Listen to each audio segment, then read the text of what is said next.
OG Rose here, and we ended the last part of the conversation on the question of is it possible to figure out what debt is an indication of investment and what amount of debt is frivolous, is not investment, and is going to possibly increase inflation.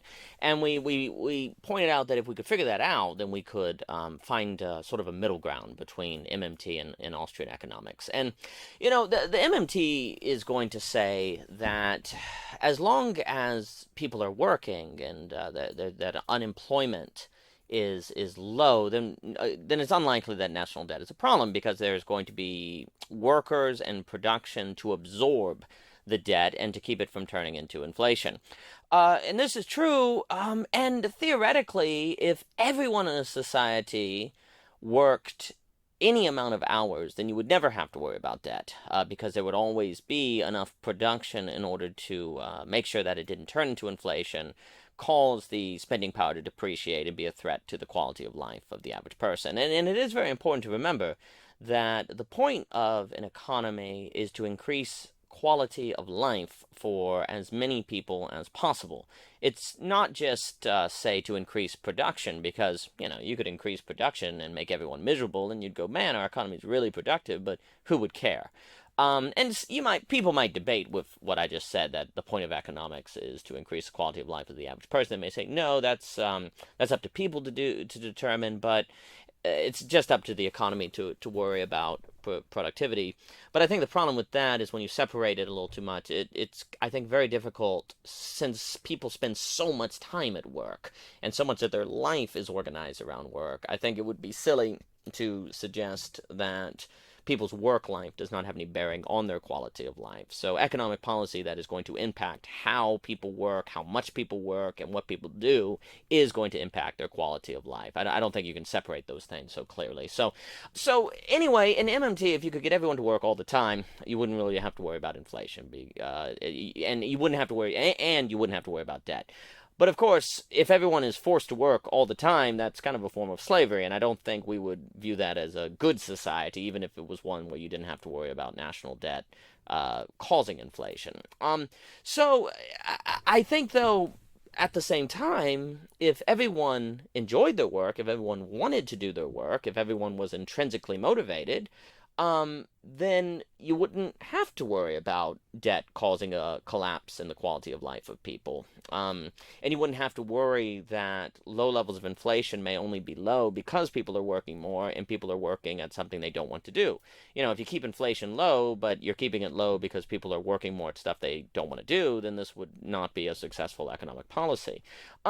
So if you can increase intrinsic motivation, to tie into the paper Joy to the Wolf, you can increase intrinsic motivation in a society, then MMT would not be so bad. Modern monetary theory would be able to address that problem of potentially causing a society of people forced to do things they don't want to do, to work jobs they don't want to work.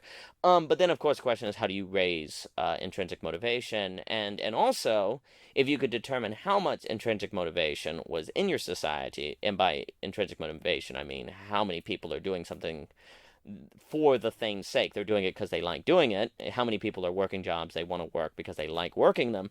Then if you could determine how much intrinsic motivation was in the society, you probably could make a fair bet on how much more debt you could increase in the society, say, to pay for national health care, national education, and things like that, without getting social upheaval in response. Because MMT, and I sort of said this earlier, they think we shouldn't talk about how we're going to pay for something. We should instead ask, what kind of society do we want? Do we want a society where people have free health care? Do we want a society where people can go to college for free? Because if so, then all we got to do is work for it. Don't worry about what level of debt that gives us, because if we're working for it, if productivity stays high in the economy, then the debt will not cause inflation and we'll be fine. I think it's, a lot of people say, yeah, I want free healthcare. Yes, I want free college education.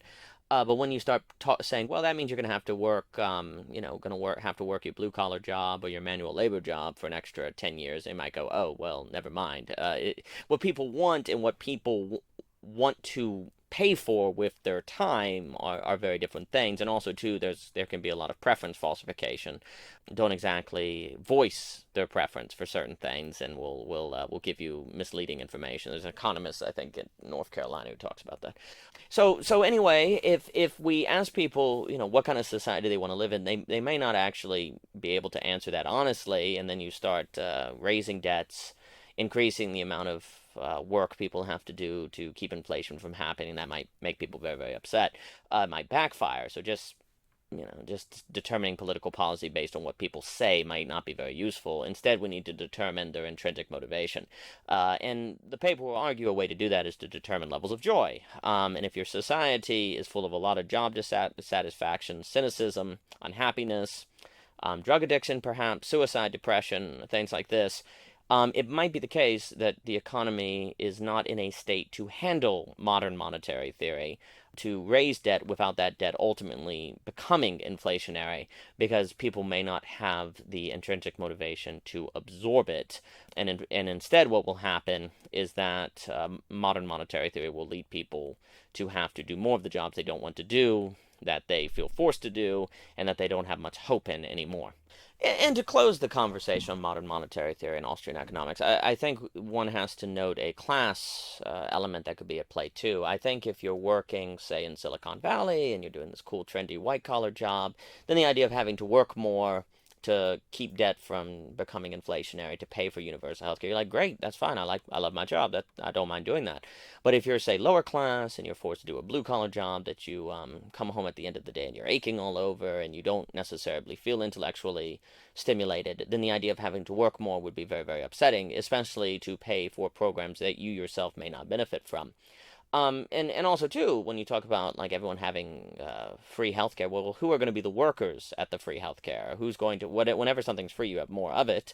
Are we really going to find enough intrinsically motivated nurses or lab technicians or people who clean the halls or who work on the machinery to make that work, to make it happen? And similar things can be said about free education. Who's going to do all of the blue collar jobs that are necessary for a college to work? And that being said, you could have modern monetary theory may lead to an increasing antagonism between the two classes, white collar, blue collar, the two working classes, where those who are in white collar because they enjoy what they do increasingly support more and more spending, which will force everyone to work more, of which white collar people will not mind, but blue collar people will mind very much, and where white collar people will simply feel like they're living out their purpose, blue collar people will increasingly feel like they are being forced into a form of slavery. Now, of course, it is not the case that every white-collar job is occupied by somebody that enjoys their job, nor is it the case that every blue-collar worker doesn't enjoy their work. We're talking in generalities. It's just very important to note the class element that I think modern monetary theory may be overlooking. And again, I think though what becomes interesting is when you get national debt to be so high as it is in America particularly, it would seem that you have to continue going in a modern monetary direction. It doesn't seem very feasible that you'd be able to turn around without causing massive economic catastrophe, which if that's the case, and if it is indeed the case that there is a class division that modern monetary theory gives rise to, in order to keep inflation down, then we might have ever worsening social upheaval, inequality, and a society with two different kinds of people. They live in completely different worlds. So it's very possible that modern monetary theory could unintentionally contribute to that mistake, in which would then tie to what Austrians warned, is that whenever you get into these kind of economic activities, there's just too many unintentional consequences that you don't realize what you're going to accidentally cause, and it's very possible that MOT is causing that.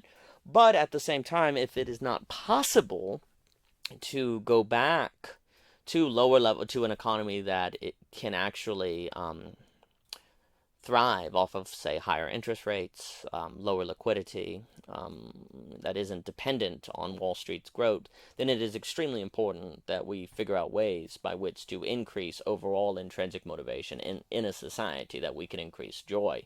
uh, for not just people in the upper class or the college educated class, but for everyone in general. And whatever social forces, you get into Putman's bowling alone, the collapse of, say, the Lions Club, social capital, churches.